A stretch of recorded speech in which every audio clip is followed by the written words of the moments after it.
Where's Fielder? He's gone to the dogs. Hey, it's time once again for the Gone to the Dogs podcast. Your host, Steve Fielder, here coming at you on a cold winter night here in Florida. I mean, the thermometer has dipped way down into the 50s down here. 51 degrees today. Ella turned the heat on for the first time in the house. Got out the jackets and stuff, put away the flip-flops and the shorts for a day or two. It's been wintertime down here in the Southland. I got my buddies Kesten, Jesse, and Mark Miller with me today. I told you guys here a couple episodes ago that these fellas will be showing up a little more often, and glad to have them with us. How y'all doing? How you doing, Kesten? Doing good. About to freeze. You been to freeze to death. Just got in. About to freeze to death. Well, join the club now. Hey, is it 50 up there in Virginia? If it was 50 here, I'd be turning the air conditioner on. That's warm. All right, the guy with the ZZ Top beard, Mr. Mark Miller. What are you doing? North Carolina, is it balmy breezes up there today? It's a little breezy. I think it's already 32 degrees here. 32. Well, that's about freezing. Did you have to break ice in the dog water this morning? No, it was right at freezing, but it didn't freeze the dog water this morning. But last 3 mornings it has been. I think it's going to be 24 in the morning here. 24 degrees. Well, you know, when I hunted out in Arizona and New Mexico, bear hunted, back when I was young and dumb and could run up and down those mountains, I remember we'd be breaking water in the dog buckets in the morning when we got up about daylight.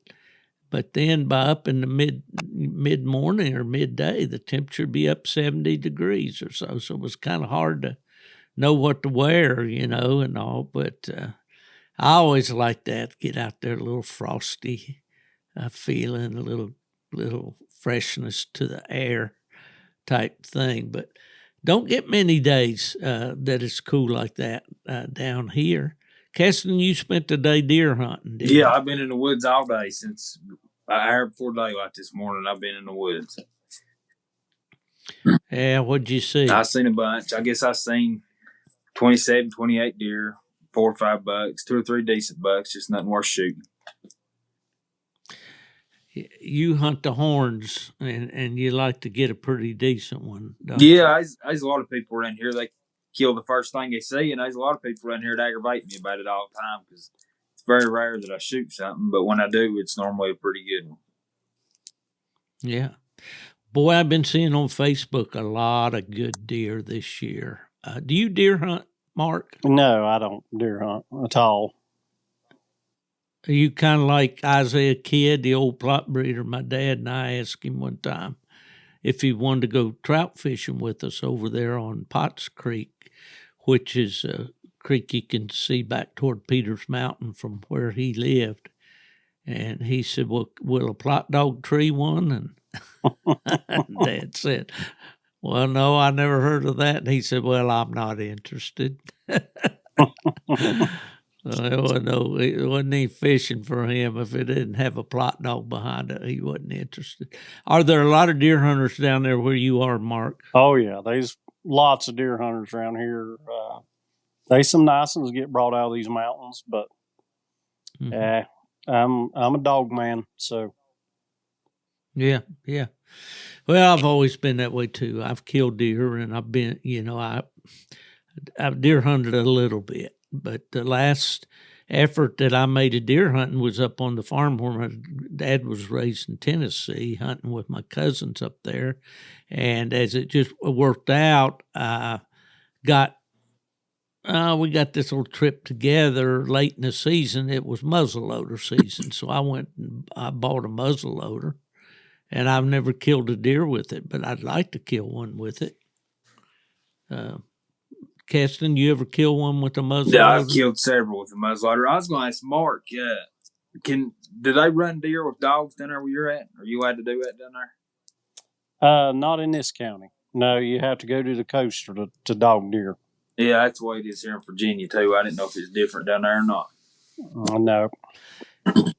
You know, that's a big thing down here in Florida. I mean, most any time you see a dog box in the back of a truck down here, it's going to be a deer hunter or a hog hunter. And we got hogs out running out our ears down here. I mean, you can kill a hog. I may get in trouble for this, but I believe that you can kill a hog by any means at any time down here. I often say, I guess you could dynamite them if you wanted to. What about you, Mark? I'm thinking me and Kesten need a road trip down there because I'm down with some hog hunting. Yeah. Yeah. Well, I don't have any hog dogs. You guess old Fever to catch one? I'm going to say no comment to that one. He's been in somebody's barnyard, I can tell. Boy, hey, Kesten, this is one up there around in your area, and I better not disclose the names to protect the innocent. But my brother was coon hunting one night, and he had this plot dog named Old Jim. And Jim was out of a cross, man, probably the best cross I ever made in plot dogs. I bred a female my dad and I had named Blackie, took her out to Everett Weems in Illinois, and we bred to his dog named Puny. Puny was a night champion. He was also a bear dog, but they were out of this cross called Butch and Jill, and it was made about 5 or 6 times. And we had 2 of those dogs, and one of them, Fancy, is in the Hall of Fame. But it was her daughter, Blackie, that I took out there and bred to Puny. And it produced a whole litter of good dogs. And this one dog named Jim, my buddy up in northern West Virginia, named Robert Galantine, had this dog, and for some reason sold him or some situation there. I can't remember what. He needed to let the dog go, and my brother took him, and my brother really enjoyed hunting him. But anyway, this dog one night I guess he thought he was treed, but he was bayed, and he was right up against a barn in a fenced enclosure with barbed wire on it and a big old buck sheep in there. And old Jim had bayed that sheep. Now he wasn't, and it was getting kind of intense. And of course, you don't want dogs that bother stock, whether it's cows, especially sheep. I hunted a lot around sheep in the eastern part of West Virginia back during my hunting days. And, the farmers don't take very kindly to dogs running their sheep. And most of them won't bother them. But old Jim, I don't know what he thought he had there, but my brother said, you talk about an ordeal trying to get over that fence, first of all, and then get old Jim, get him out of there. And that old buck sheep wasn't too happy either. So, but anyway, that's one of them rabbit paths, But, yeah, hunting with dogs has always been my first love. I got started at it, real little through my dad, and I just never really cared a whole lot about hunting anything without a dog, except I did squirrel hunt a lot when I was a kid. We used to shotgun back in the mountains there. But did y'all ever do any squirrel hunting when you're little? Yeah, I used to maybe a lot. still do. Still hunt, but I'd like to have a squirrel dog. If I could find a good one, I'd like to buy one. That's something I've never squirrel hunted with a dog. That's something I like to do. Well, have you done that, Mark? So 2 years ago, we went down towards Halifax to hunt a game lands with. We was coon hunting it after deer season, and we hunted a deer club. They let us come on after deer season, And we took a squirrel dog with us. A guy did, and we squirrel hunted with him during the day and coon hunted at night. And that was. I ain't never seen a dog more accurate than a squirrel dog than that one. Because when he treed, he had a squirrel. It was just they hard to find though. So if they're sitting still. I take that back. I said I had never squirrel hunted with a dog. I did go one time with a guy, but it wasn't a real good experience. His little dog would tree everything. It was all fast and it tree groundhogs. I didn't even know groundhogs climb a tree. It tree groundhogs, tree 2 or 3 bobcats. It treed everything but a squirrel. I never did see a squirrel up his tree, but he always had something up it. There used to be a coon hunter in West. Oh, you got something? No, go ahead. No, there's a coon hunter in West Virginia named Chick Scarborough. And the other day when I was talking to Fred Moran, he mentioned Chick because I think maybe he and Chick had done some dog deals or something over the years. And Chick was a guy that would go around through the country there in southern West Virginia. If somebody had a good tree dog, he'd buy it. And then he'd put it in full cry and resell it. In fact, I'm putting together a podcast for the future here on a guy that was real popular about selling dogs from Full Cry magazine, a guy named Cass Walker from Knoxville, Tennessee. Did either of you ever hear of him? I've seen his ads before. Yeah, okay. It's going to be interesting. But at any rate, this Chick Scarborough would go around through the country and he'd find a good dog somewhere and he'd, pay a decent price for it. But then he'd put it on full cry and, of course, make a little profit, And he sold some nice dogs around the country. And what he dealt with was not junk. And Chick wasn't a crook. When he advertised something in the magazine, it's pretty much the way he told it. Chick was quite a character. He had a real reputation as a kid or even as a young man about them. We call them beer joints and roadhouses and stuff around there, southern West Virginia. He was a brawler,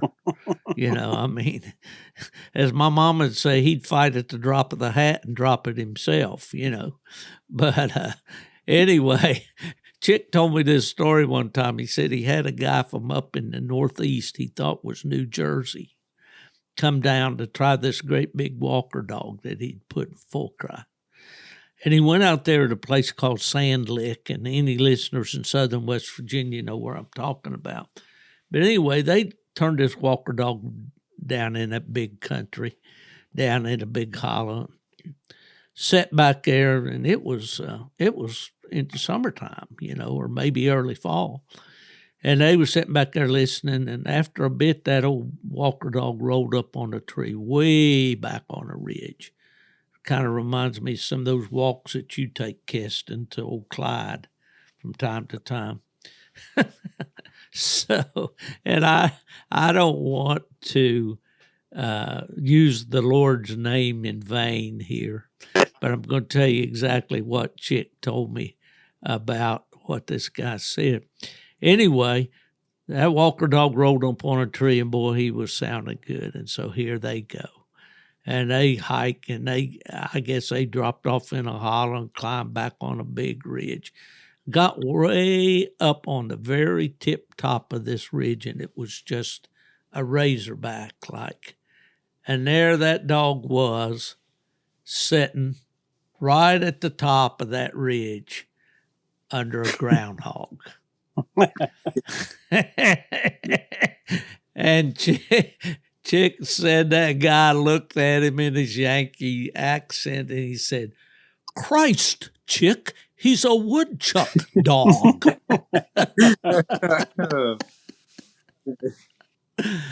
But that was a funny story. I know Chick could tell those stories and just roll, but he was a great guy, and he's gone on. We used to have the water races for our club at his place out there in Shady Springs, West Virginia. But I groundhog hunted with dogs. My buddy Howard Meadows and I in the mountains, he had little feist type dogs, and we'd take them and we'd dig them out, I don't know if that's I don't legal or know. The old not. dog, it would run them up fence post and tree them. It'd run them up. Anything it would get Yeah, above that old dog, it would tree it.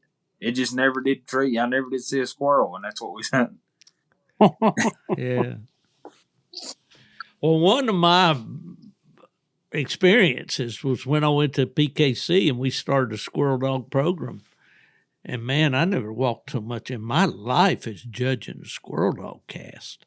And these guys, squirrel hunting has got to be big time, and they've got some good money in squirrel hunting now.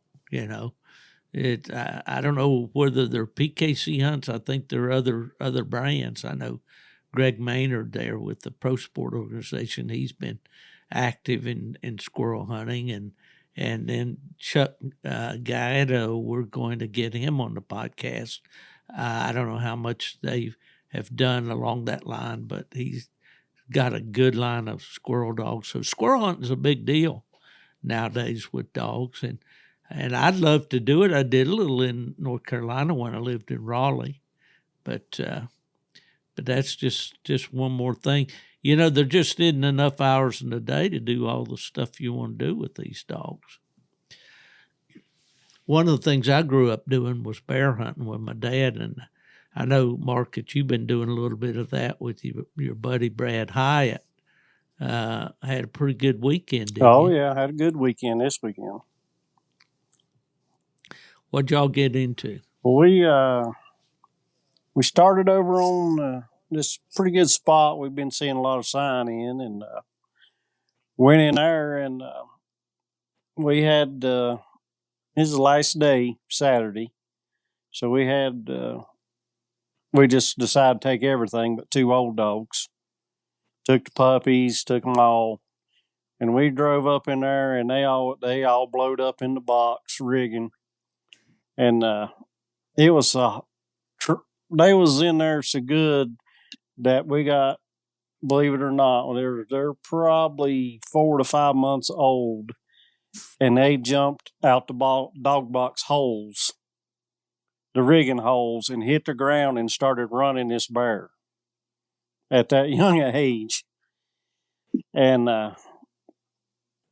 well, you've been sending me pictures of those pups and videos.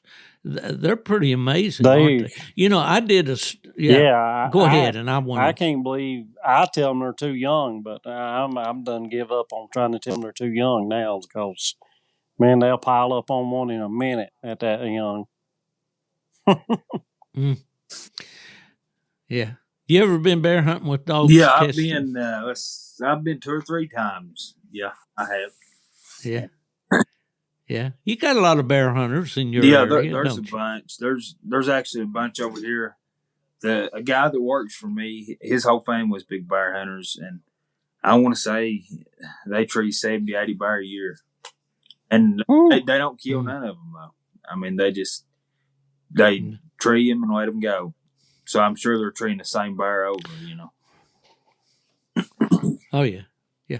Well, anybody listens to a podcast knows who Heath Hyatt is. Heath and I have been friends for a number of years, and I bear hunted a lot with Heath over the years. And their party over there, now I don't know what they did this last summer, but the training season comes in, I think, in July in Virginia, if not July, by early August anyway. And for 2 years in a row there, I know they treed 50 plus bears between training season and the end of the year. And basically in the mountains, now you get an early season, usually in late September, early October, and then you get a December season. Now in North Carolina, Mark, I think your early season is now, isn't it? Or did it just ended Saturday. Yeah. So it's all in, is it all in November, or does it start in October? It starts in October with coon season and runs till this weekend. Ended Saturday because rifle season comes in Monday. And they got 3 weeks of rifle in Caldwell. And then when it... Is that just still hunting? No dogs? Well, it's deer. Or Deer hunting, hunting. because I bear got season you. ended. Rifle season comes in Monday for 3 weeks, and then it goes back out, and it's bow only for deer. And then we get the last 2 weeks of the year to bear hunt late season. I got you. Well, this podcast is going to air on December the 5th, and that'll be about probably the Monday. I'm going to guess the Monday that this airs is probably when the Virginia gun, the winter season, the main season. It'll go up into January, I believe, and a lot of people go to Wisconsin, Michigan, all that up in September when their seasons are in, and it's a little foreign to them to be bear hunting in the snow, but we always hunted in the snow, all the time I was growing up. Was there snow on the ground when you hunted this weekend? Lord, no. It was frost on the ground now. It was cold yesterday. Yeah. So you all got up early then? Did you strike that track off the rig we struck it off the rig. It was daylight. You got to wait till daylight, turn the dog loose. Right. Struck him off early. The pups struck off. They started diving out of the box because they can get out of the holes. They're so little. Brad told me to go up there and see if you can see where he's coming from, hit the trail. And I went up there and I found the trail where he's been walking down the mountain. And about that time, he cut one of our lead dogs. And he come up our opening and was working in the creek there where he come. And I stepped off. I was standing off the trail. I didn't want to stand on the trail where he'd come from. And I hollered at him. And then our 2 fast dogs come. And then it was just like a train. And them 2 went by, looked like you watching NASCAR on the fence, and it was just a line of them shooting by. I mean, they were rolling. And old bears were laying up there in the laurel thicket, not far from them, busted them up, and it was on then. Yeah. Did you have a pretty decent race out of it? Well, we had 2 going. They were 2 together. I see. 2 fast dogs busted off leading the pack by about 200 yards, and they were just stroking out of there up over the mountain. And the other pack was treed. Well, they were showing treed. And they were with the bigger bear. And they were walking him. Well, it ended up being a her. Walking her up the mountain. Well, the other 2 fast dogs, they're smoking one. And we're just thinking, we don't know what's going on yet. Well, they're cutting across the mountain, and we decided, well, they're leaving. The rest of them are leaving the pups, and the rest of the old dogs are leaving with a bear, going with them. He said, we need to get back to the trucks and drive around. So we get back to the trucks. One guy's got his boy with him. He's never killed a bear. So he gets out there first because we want that youngin' to kill a bear. So they shoot out there first. I'm like last one out. I catch a ride in another truck. I get out, Brad's out, and they're on around. Well, I'm with my driver, and I tell her Lindsay is a woman that hunts with us, and she's driving me, and I tell her to stop. The dogs are right here. Well, I stop on the side of the road, and I'm watching the mountain. Well, they're bayed up right there. They're about 200 yards in the woods. And I'm sitting there watching them on the Garmin, and they're Brad and the other guy and his youngins are on around the mountain. And I can't hear nothing from one of them going on because I've got like 7 dogs bayed up. And about that time, I hear Brad comes on the radio. He said, Kelly's coming back around. You might need to give him some help. Well, I don't know what's going on. He comes on around there, and they slow down enough. I'm like, what's going on? And that boy had shot that bear crossing the road. and they'd had him loaded up. And I tell him, I said, well, instead of unloading that bear, I said, there's something going on right here. I said, just go get my truck and bring it back. Leave the bear in that truck. So that's what they go do. And I'm standing there. Well, the bear breaks and goes back across the mountain. And we jump in the truck and drive back around. And I park. Kelly and his boy come back with my truck. And I motion him by. I'm too low. I said, go on past me. He's coming off the mountain. So they drive on past me, go on up the road. I jump back in the truck, pull on up, and I tell Lindsay, says, stop right here. And the truck's still rolling. I'm opening the door, pulling the gun out. And I step out and walk down the road bank there, and I can see the laurel bushes shaking. And the dogs is blowing up. I said, well, here he comes. And there's an opening down below me, and or down below it, and they're coming down. And when it stepped out in that open and come down, and when it seen me and turned sideways, I laid her down. And them dogs piled on that thing, and I was like, had to run off the bank, cross this pretty good creek, up the bank. Well, here this thing's, he's still got use of an arm and his jaw's still working. And he's done hooked the puppy's collar, and he's got his mouth open. He's pulling that puppy to him. And I holler at the dogs to get back, and they kind of like part, and I just stick that rifle right down in on him and just pull the trigger. And that's the end of the show for that. So, well, things got western there. Oh yeah, sure. That's the best way to be. That's when it's wide open. That's the way I like it. Well, I've shot bear out of trees, and for those people that have never killed a bear, it's a thrill, and I encourage you to go do it if you can. But as I got into my bear hunting days, and my dad as well, that killing one on the ground like that, fighting the dogs, that's the ultimate. To me, there's nothing more make you start trembling is that. Getting in there amongst one and on the ground, there ain't nothing like that in the world. Well, it's an adrenaline rush for sure.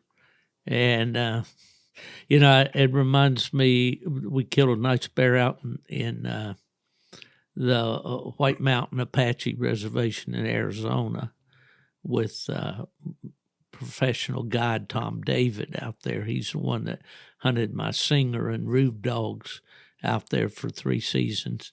And we had one of those situations like that on one of the hunts.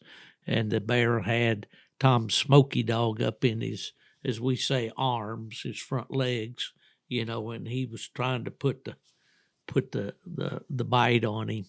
And Tom, that 45-70 changed his mind. That's right.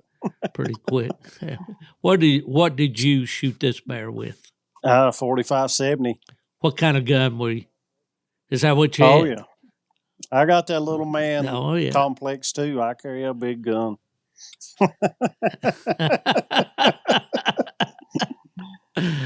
Yeah, boy, they'll stop it. Over the years, my dad, he was kind of a purist. He had his ways of he liked to do things, but he didn't really ever try to force that on anybody. He would suggest it, but he wouldn't force it. But he said, I've seen too many bears shot with 243s that jumped back up, and either took off or hurt the dogs or killed the dogs or whatever. And of course, we always hunted with a 30-06 with Remington 742 with and used a 220 grain core lock bullet, and that a pretty well numb one, But that 45-70, man, that's a bear gun. You can kill anything you want to kill with yes, that. sir. Well, the rest of the hunting group carry 30-30s with the 220 grain core locks, and if they're in a tree, They ain't none work no better than a 30-30. So don't. I mean, you shoot them in the head. Everyone I've seen's fell out dead. Yeah. Well, my dad taught me when I was little, when a bear's in a tree, he liked to shoot them right at the base of the Yep. ear. Right there in that kind of hollow part, right at the bottom of the ear there.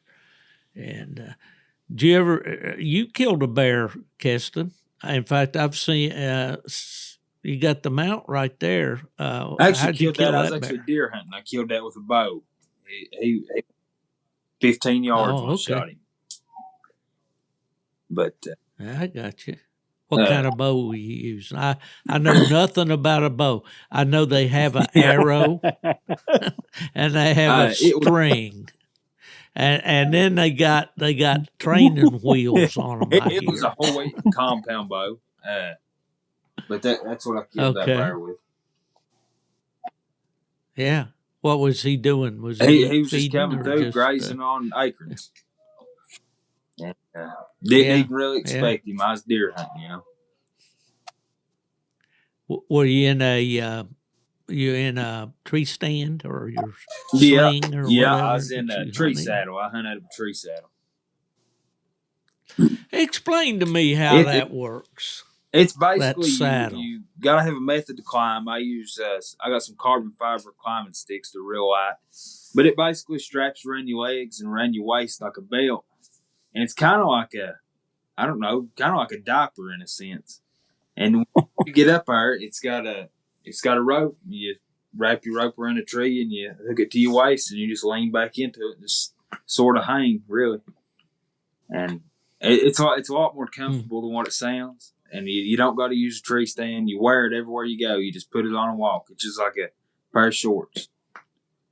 And don't weigh nothing. Mm-hmm. Don't recommend this for beach run, yeah. Is that right? When I started, you be like Bubba, my old buddy Bubba. I better not tell that story. Let's move on. I thought of a good Bubba story, but I think I'll save it due to our audience. Well, that bear hunting is a lot of fun, and I grew up in the home of a bear hunter. Once he started bear hunting, coon hunting became a secondary activity for him. And I know that Mark, your buddy, Brad Hyatt, is a dedicated bear hunter. Does he coon hunt anything? Not unless I come to his house. He don't. Yeah. Well, that's cool. Well, that's good. Well, congratulations on your bear. That wasn't any skimpy little old bear. You figure about 350. Yeah, we figure about 350. I know when you put him on the tailgate of your truck, he was taking up all that tailgate from one side to the other. Putting him up there, he felt like about 1,000. Yeah.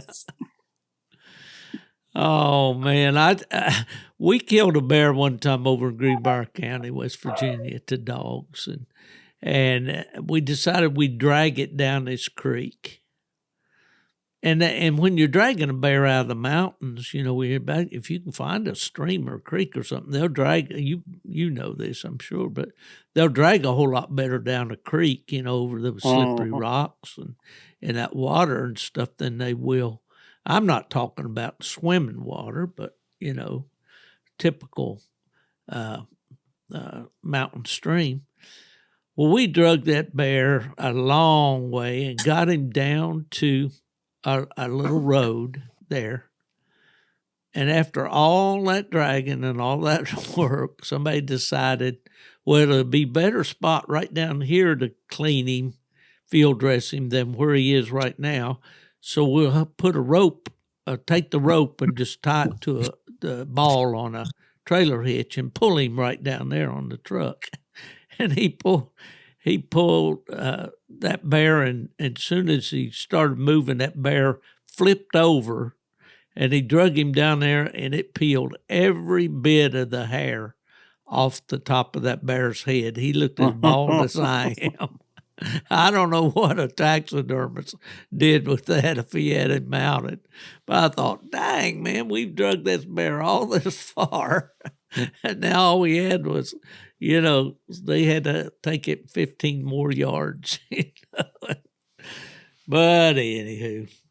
All right. Well, listen, Mark, I wanted to talk to you a little bit about a dog. You keep telling me when you and I got associated with each other through the internet, became partners on our little plot dog. You kept talking about this dog named Dreamer. And I know that you studied the dog and were pretty proud of the dog. Tell me Dreamer's story. Kesten hadn't heard it, I'm sure. All right.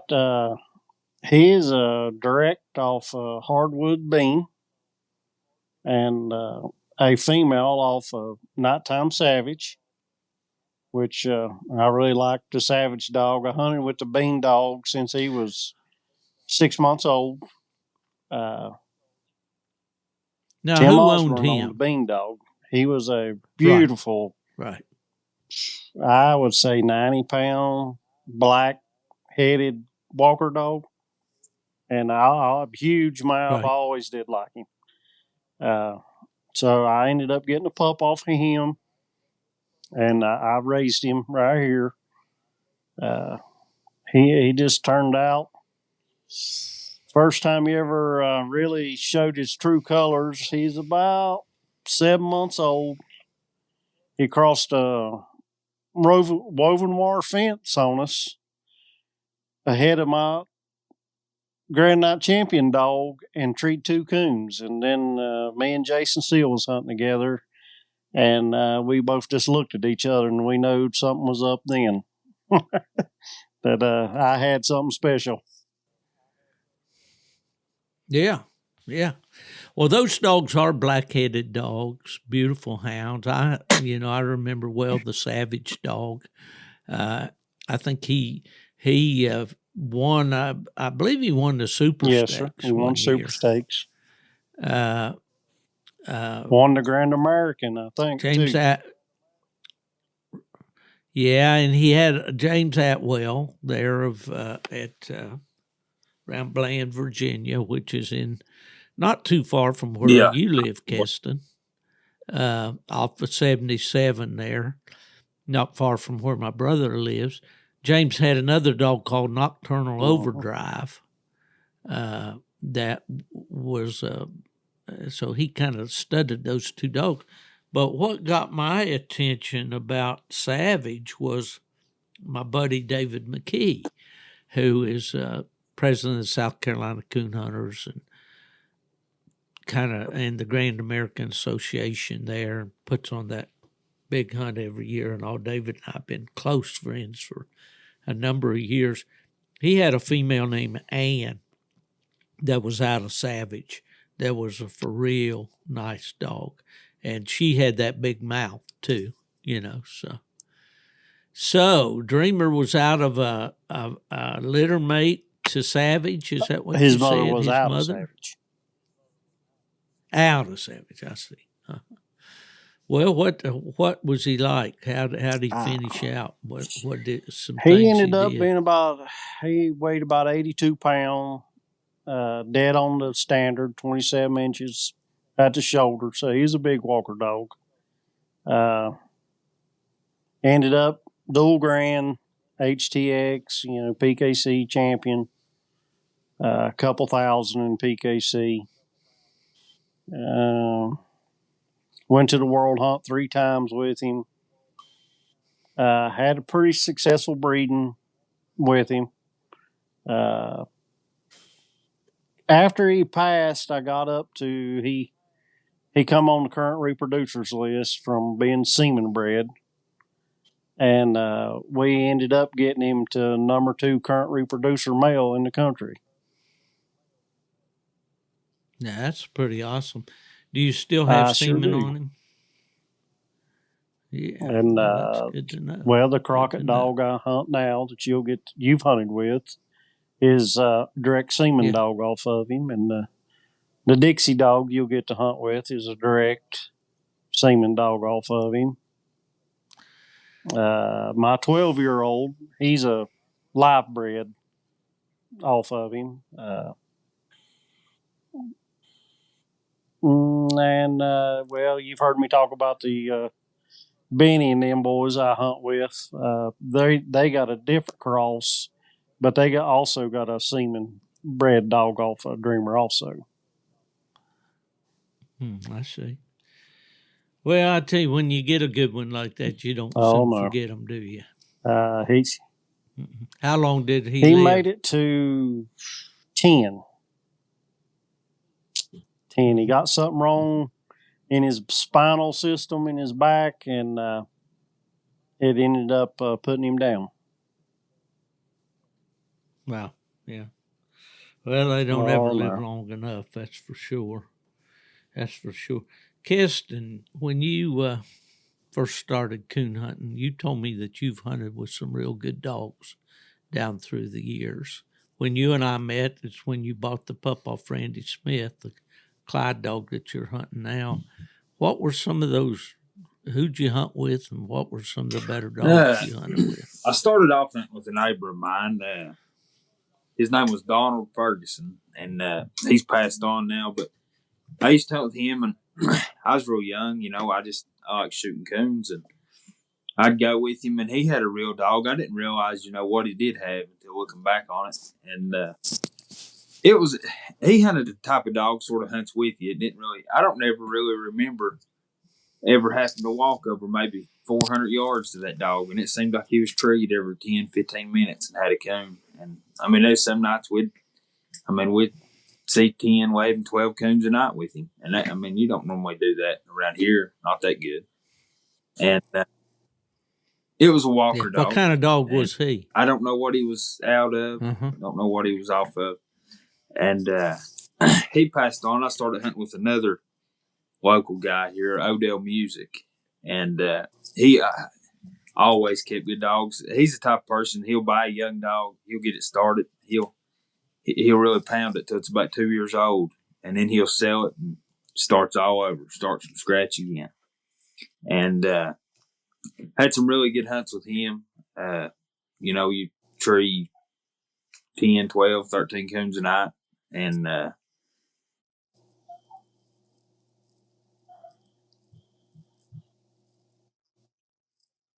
that just seems like an awful lot of coons for your part of the country. You must have had pretty good dogs. And he's always had real good access to a lot of good places to hunt. He's got some good hunting. Well, now, although you're in the mountains, you're not in the rough, rugged, straight up and down. Well, you've got access to that, but you hunt around a lot of farmland, don't you? It's mainly farms. You can get into some rough stuff. There's rougher stuff. There's places you can go and you're lucky to tree a coon. And even some of the best places to hunt around here, if the coons ain't moving, it's pretty tough. But on average, you can go out and hunt 3 or 4 hours and tree 4 or 5 coons. And it ain't ever not deal. You tree 10 coons, but it's possible. Yeah. So that was a walker dog. Was it a registered dog? Well, when I was talking about Odell, I'm talking about several dogs. Like I said, but if he's hunted, it's a walker and it's registered. And he's more of a puppy guy. He just likes to get them going and move them on down the road and start fresh. Start with another. Yeah. Yeah, we talked about doing a podcast with him. Now, he's how old is I'm going to say Mr. Music now? I don't really know, but I'm going to say late 60s, right around 70. Yeah, I got you.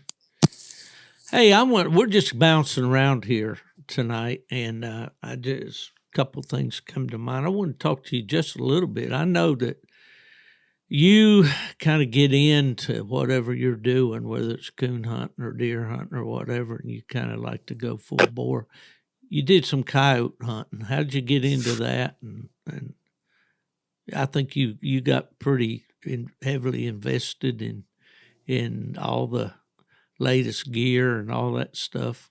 No, You still do any of I've that? about quit it for this coon hunting stuff. And how I got started in all that is I used to coon hunt all the time, and then I got put on night shift. Had a night shift job, and I didn't have time to coon hunt, and so I got into the coyote hunting. I could just do on a weekend. It's hard to make a dog if you only hunt it 1 or 2 nights a week, just on a weekend.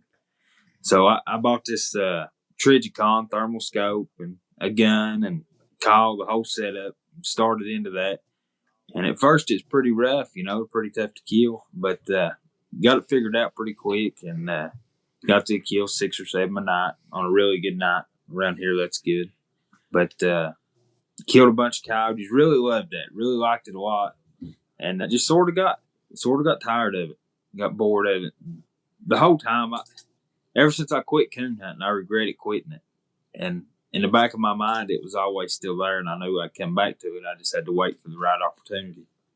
And now that I'm coon hunting, if it's dark, I ain't got time to kill no coyote. Yeah. Did you ever do that, Mark? No. Coyote hunt? I did a little bit around Raleigh, North Carolina, when I lived there. My buddy Monk Perry, he's passed on now.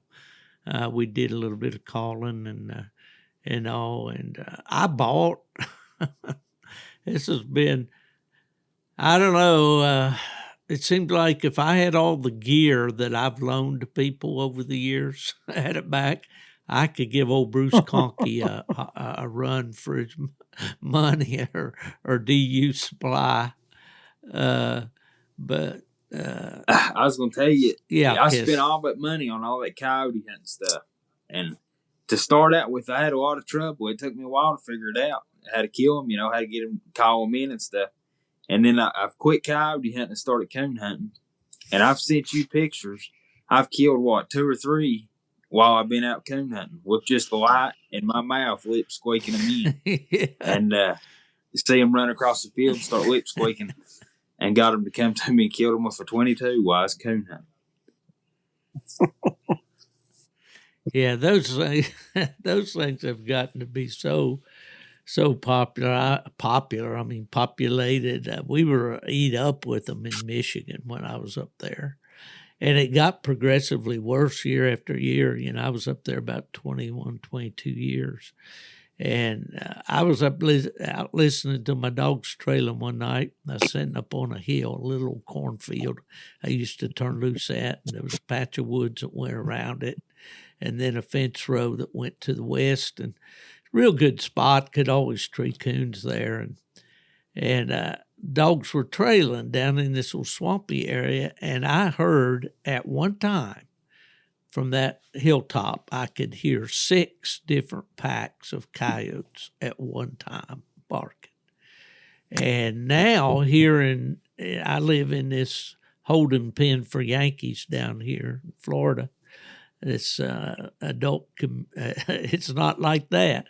It's a 55 and over community I live in, and a golf course community that the golf course is no longer operational. They've turned it into a big green belt area.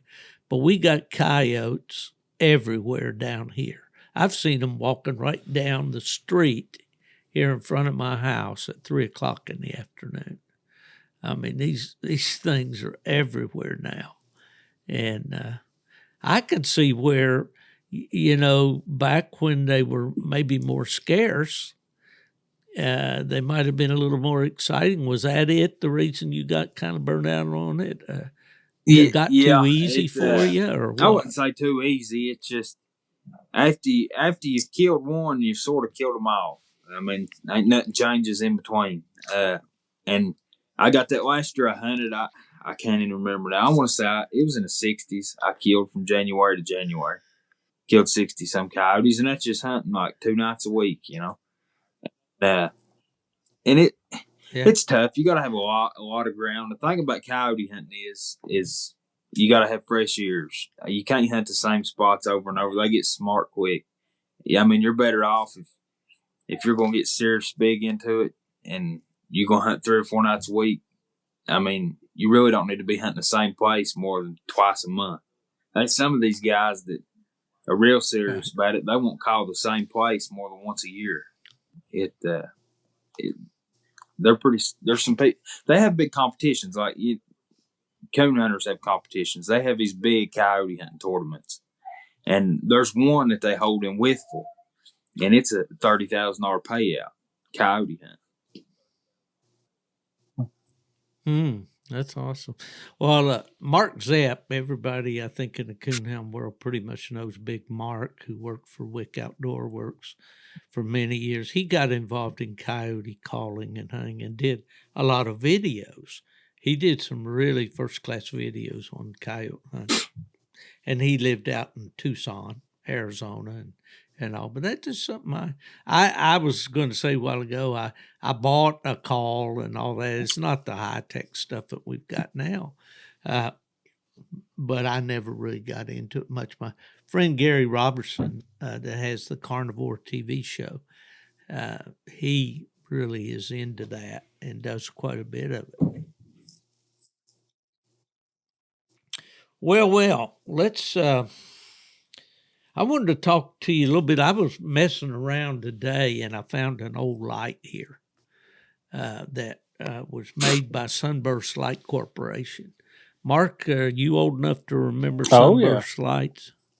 Now, remember the big old battery packs that went across your shoulders and made an X on your back? And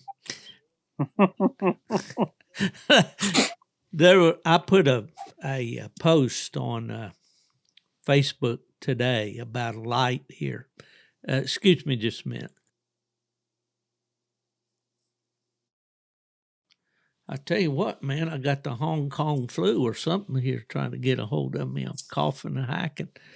But anyway, I posted about I found this light. It was my boy's light. Sunburst made a little light. They called it the Hawk, and it was like a utility light. You could stick it in your back pocket, and it had a cord on it, and then you could put it on your head. Anyway, like a regular belt light, I guess you could say. And I was looking, the battery's bad, and I was asking if anybody knew where I could get a battery for it. I don't need it. I just thought it'd be fun to get it back up to speed. And Kevin Self down South Carolina said, "Yeah, I like those sunburst lights with those big suspenders and that row of batteries around." He said, "Made you look like a suicide bomber." I never thought about that, but oh man, but yeah, that was the deal. I mean, they had the batteries all the way lined around a big leather belt. Had them big old suspenders that went with them. Yeah. But that was the Cadillac of the night hunt lights back then. And then Jarvis Humphreys started marketing that Raw Dog light, a blue box light that was real popular with the PKC or PCA hunters back in the day. We'll have a session one day and talk about just lights because there's quite a history of that. And there is a chapter in my book called To the Dogs of Coon Hunter's Journey called Let There Be Light. And it details that history of lights going all the way back to the old whalebone oil lights and then the carbide lights and kerosene lanterns and then the wheat light and Dane Phillips, a Nightlight Corporation, started that or invented the coon hunter's favorite, which had a rheostat on. We'll talk about that sometime. But anyway, Kesten used to hunt with the one of those little orange K lights, didn't you? I thought I really had something. Because what I had before that was, I don't even know what they're called. You could buy them at like Walmart. It was a flashlight and just took a normal bulb and it took a big old square battery with 2 springs on each corner. Yeah. And that's what they told me to buy, and I bought it. Yeah. And that's what I was hunting with. And then I got that little K light with the cord, and I used it for forever. And then I talked myself into buying, I won't say what kind it was because it turned out being junk, but it was one of them, it was a 28-volt belt light. And it was real bright, and it lasted me probably, I don't know, I want to say 2 months, and it broke. And I sent it back, and they sent it back to me.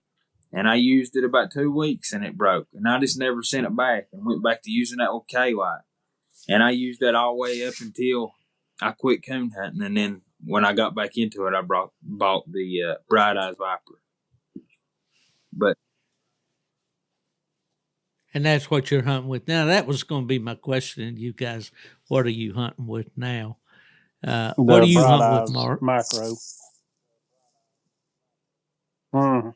Micro? Is that like the Viper, The but lighter the lighter weight. weight? Or Yeah, is the one before the Viper. Mm-hmm. I bought that. The one I see. one with the blue trim. Yeah. The Micro. It was right before the Viper come out. And then I bought the Viper last year, and then they came out with a new version of the Viper this year. I think it's called the Heat Seeker. Yeah. Well, that's one thing Ray Conrad with Bright Eyes, he always comes out with a new light at Autumn Oaks. And then he'll have them at Grand American. He'll come in there with a whole bunch of lights, and he'll be sold out by about Friday, about midday Friday, and he'll be packing up going home when everybody else is trying to sell there. I mean, he rolls the lights. But I talked to him when Ray was on the podcast here about the first time I ever saw him. He was had a little table out there under the kind of on the outside of the vendor barn. And I'd never heard of Bright Eyes lights, but boys started buying them. He kind of had a small battery pack, and he's done real well. And there's so many lights out there. I was thinking about buying a new light before going to the White River. I fooled around right now and haven't got it done, but I hunt with a K-Light Zoom. I had the first edition. And then they came out with a second edition with little modules for your walking light, and so that's what I use, and I like it. I like the idea that you can zoom your spot down and make it real tight, especially to look at a coon in a tree. And it's about the only one I think that's out there that you can do that you can adjust your spot from tight to wide. It's kind of like the old wheat lights were like that. You could turn the switch, and you could flood it or bring it to 4 whopping volts of power. Look like the lights on a lightning bug's butt, but they find coons. I was going to ask you a question. Not to change the subject or anything, but what kind of guns do y'all use? What model? I know 22s, but what kind do y'all use?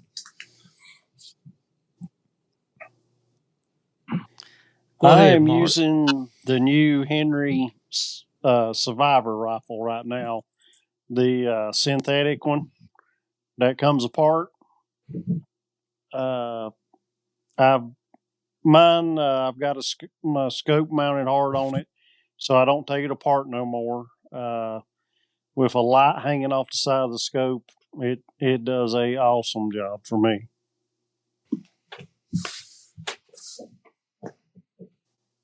And before that, I carried just a Rawlsy breakdown single shot, and I just got tired of loading it every time. That's why I quit using it. That's me.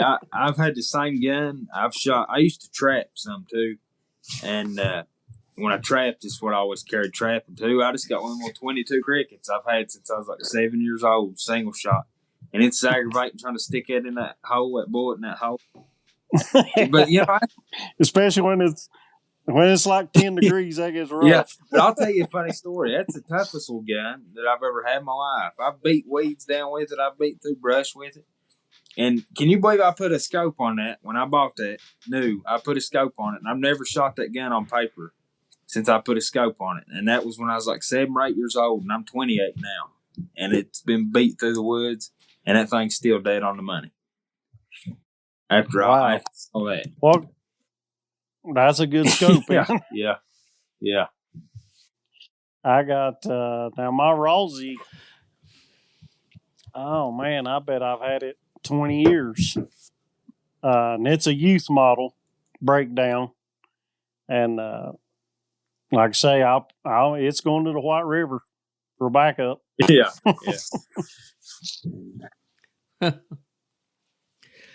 Well, the rifle that I hunted with the most in my years in Michigan, like I said, I was there 22 years. I've always been, I just mentioned this on a Facebook post the other day. Most people consider me a cheapskate. But I bought a Brazilian-made copy of a nylon 66. It was made by a company called FIE. It's made in Brazil when the patent was up on a nylon 66. And I hunted with that gun with open sights for over 20 years, I know, in Michigan, and killed a boxcar load of coons, I would bet. That's an exaggeration, but a lot of coons.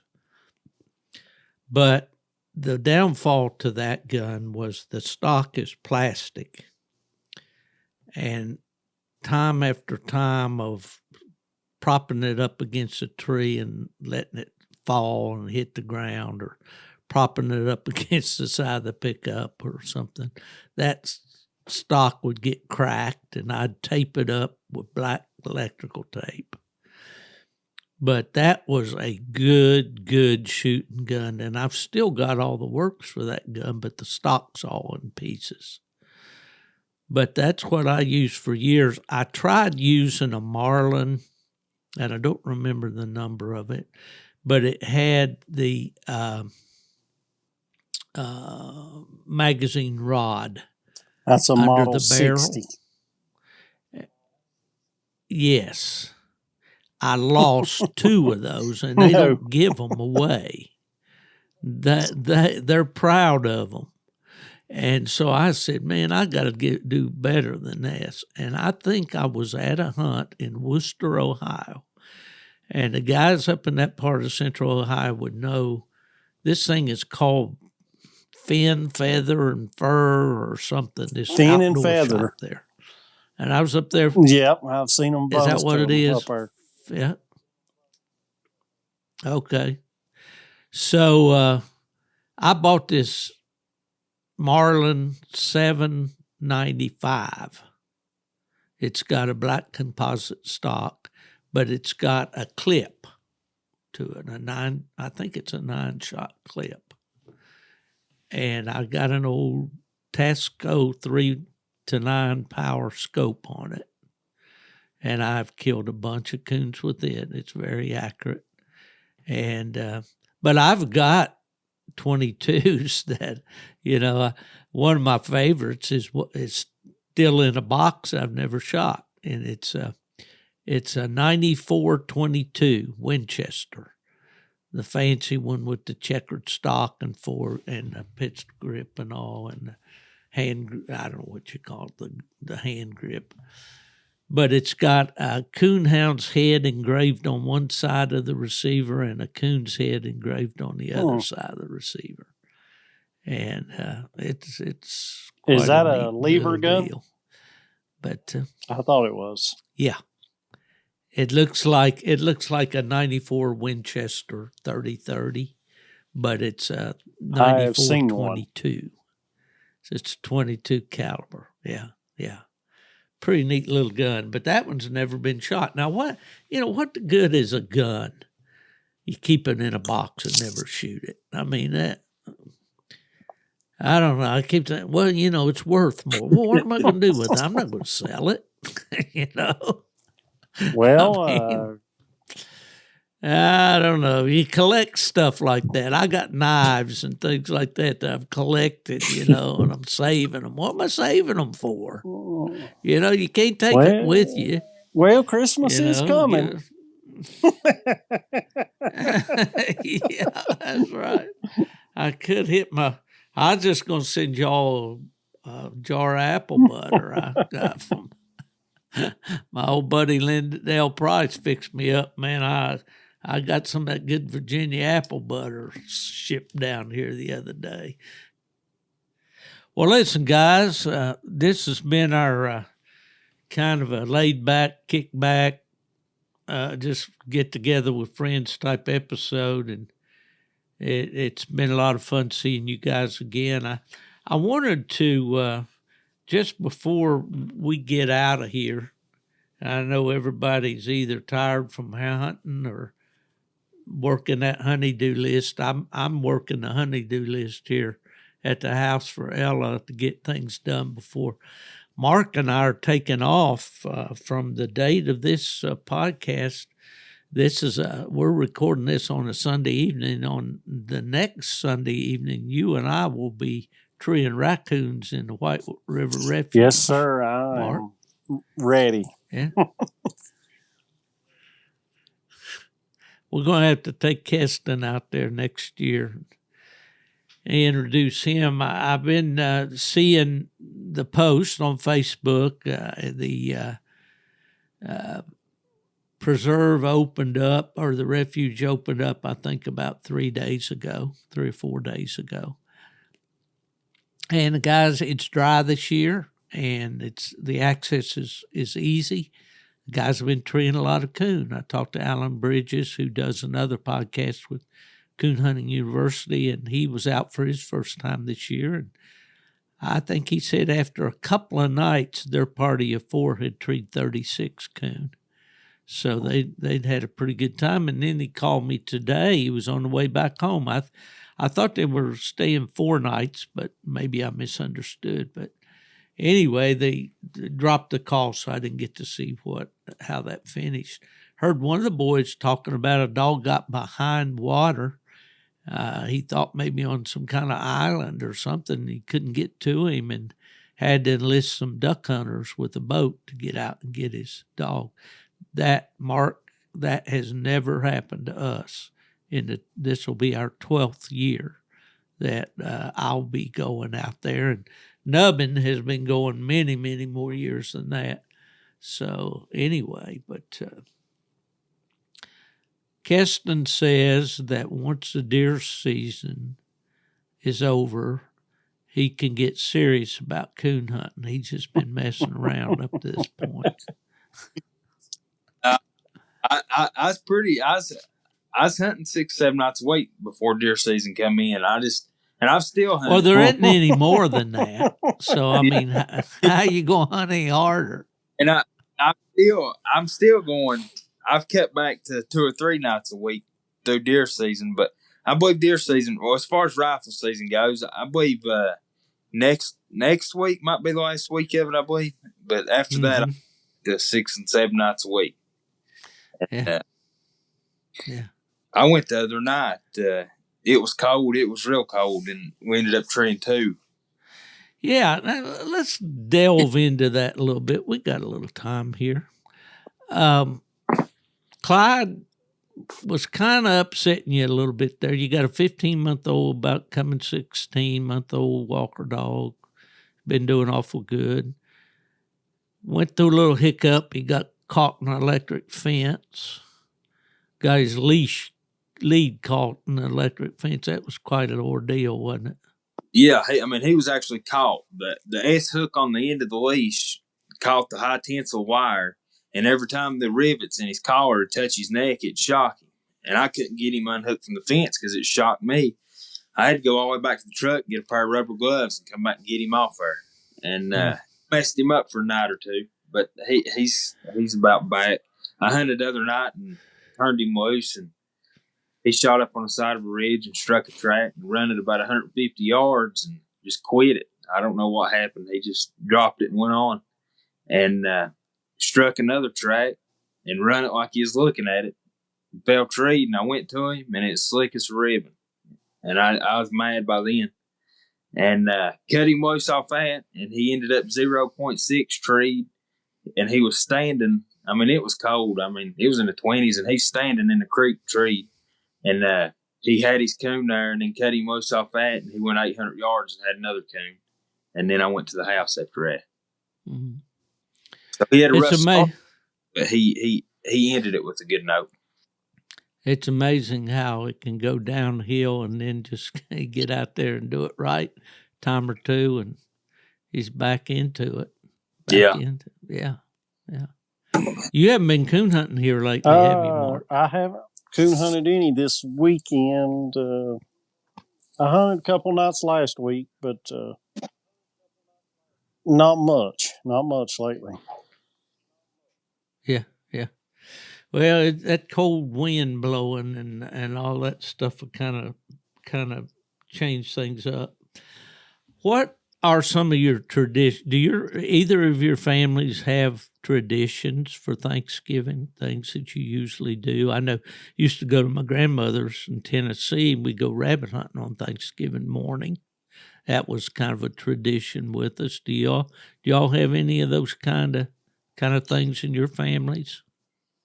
I've got 4 or 5 different dinners to go to this week, but as far as me, no, not really no traditions. I show up. By the time I get there, half the people's gone because I hunt all day. I don't get there most of the time when I get there, about everybody's gone and I'm eating leftovers. The turkey legs are all gone. You got a little bit. Yeah. You may have that little nub that's right on the back end that's left. Yeah. Maybe some dress. What do you call it? Stuffing or dressing where you live? Stuffing. It's dressing here. What about you, Mark? Yeah. Dressing? Yeah. We always had dressing too. Ella and I were just talking about that today. Ella lived in New Jersey for many years. She and I both are from the same town in West Virginia, but as things happened, she married and went to New Jersey, and many of the traditions, that she has were things that she acquired up there. She makes a terrific dressing or stuffing, she calls it, but she makes it with light bread. And I was always used to cornbread dressing, we called it. We made it in you took the cornbread and baked it in a cast iron skillet. And my mother put a little bit of stale, she would say stale, light bread, 4 or 5 slices, I guess, or whatever. And then she'd add, the seasoning and the sage and all that. I got my mama's recipe. So just for fun each year, I make a pan of that cornbread dressing, and that giblet gravy, cook up those hearts, and I guess it's the gizzards, and I don't know what all goes in it, the neck and all that. Did you all do any of that stuff at your house? We do not.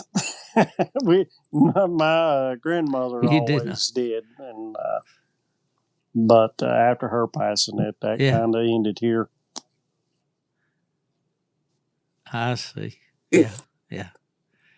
Well, I don't know. The older you get, I think the traditions mean more to you.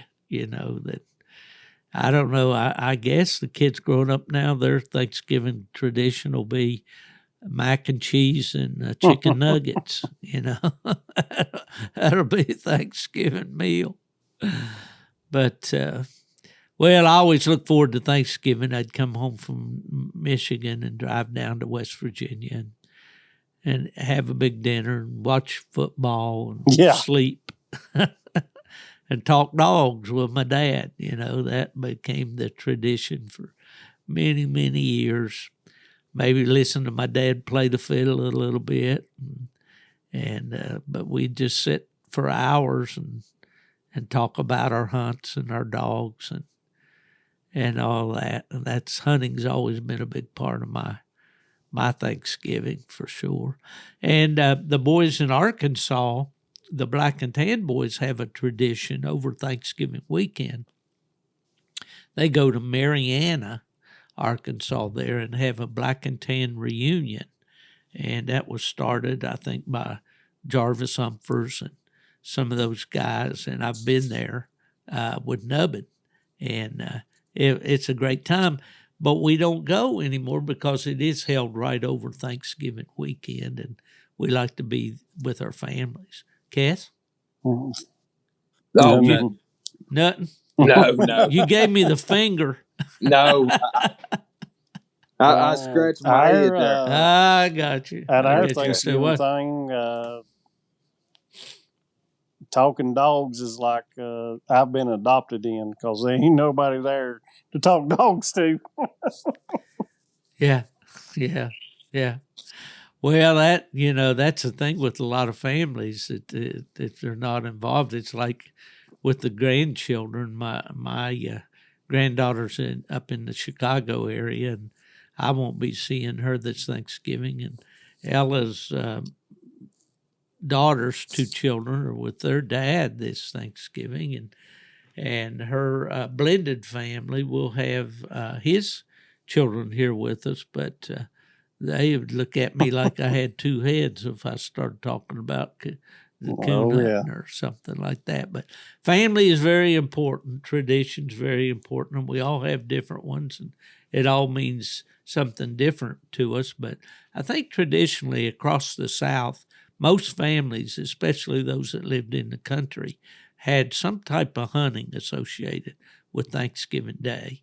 And I think for a lot of them, it was probably either deer hunting that morning or possibly if they had beagles, to go rabbit hunting. And that's what we did in Tennessee always. But well, we're all going to try to go to the Grand American this year. Kesten, have you been? I've never been, but I'm looking forward to going. All right. Well, you're going to mark another one off your bucket list there. You got Autumn Oaks under your belt. Yeah, I've always wanted to go to Autumn Oaks, and it's just the first year I really had the chance to, and might as well do the Grand American too. Oh, yeah. And, how many years you been going to Grand American, Mark?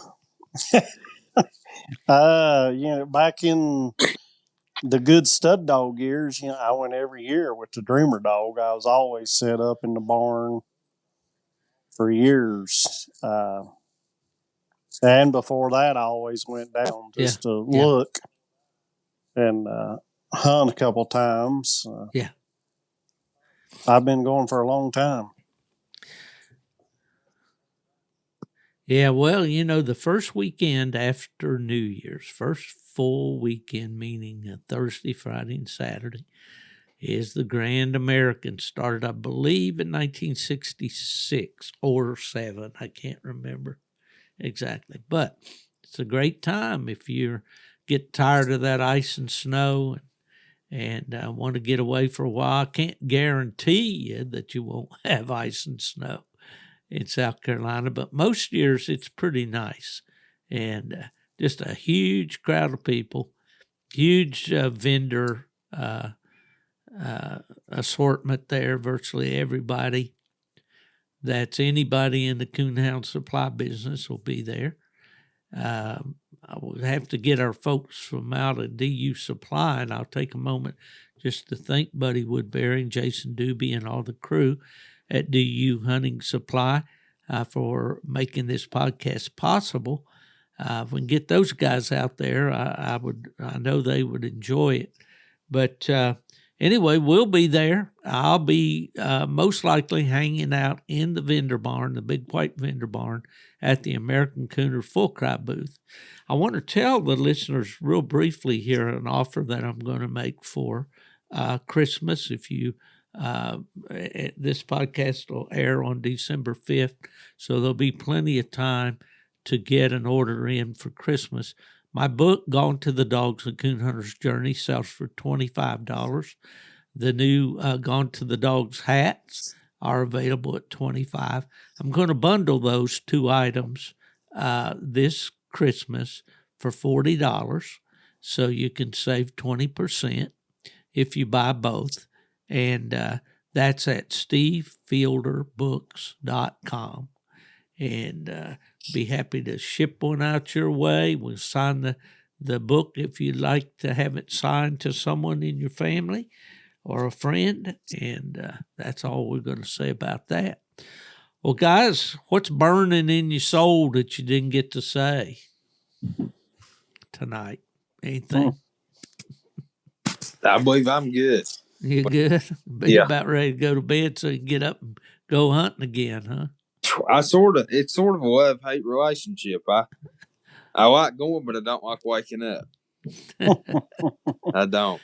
These millennial, this younger generation, they want to spend half the time and stay up all night and sleep all day. Sounds like a coon hunter. Yeah, well, that's pretty much what I do. And sometimes I sit there and think I ought to just go load them dogs up. I don't need to sleep.